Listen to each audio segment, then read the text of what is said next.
And next up at UFC 326, we've got Rodolfo Bellato taking on Luke Fernandez. Carlos, who you got in this one?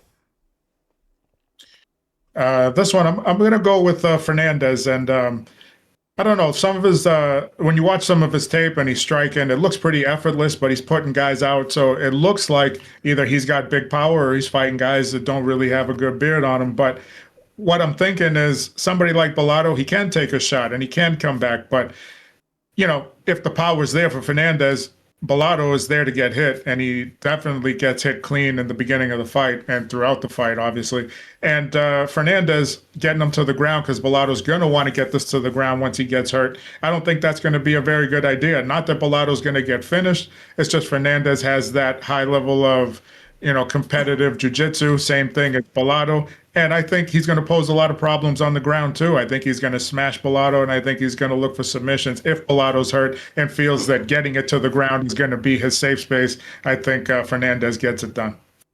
Yeah, two for Fernandez here. I've always talked a lot of shit about Bellato. Obviously, you can go back on the channel and talk about the time that he had herpes, and we made fun of him here. Or I mainly did. But Luke Fernandez, to me, he's looked really reasonably impressive. Obviously, it's hard to really gauge about how good a fighter is when they're 6-0.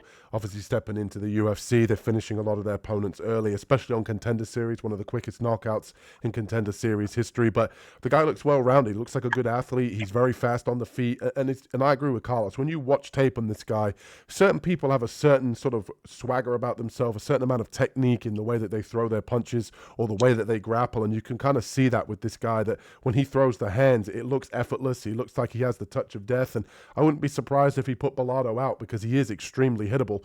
He is a guy that will walk you down in Bellato, that he wants to be able to get you backed up and really just pressure you, but he leaves himself so open to be hit, to be countered, that I just think in a guy like Fernandez who can really capitalize on that, and he has that ability to be able to find the kill shot with technique, with precision, as opposed to just guys like Jimmy Crute that want to use the grappling, or they're not necessarily a striker by trade. I think a guy like Fernandez that looks very comfortable on the feet can definitely capitalize in Bellato. And I agree with Carlos. I think Bellato's going to come in here and try to grapple, but Fernandez has shown that he can hang with the best on the ground. He's obviously been to a decision as well. I don't necessarily worry about the cardio because of that reason, that he's not just a guy finishing people early in round one and gassing out. We've not seen what the gas tank looks like, but in this case we have, because he has been to a decision.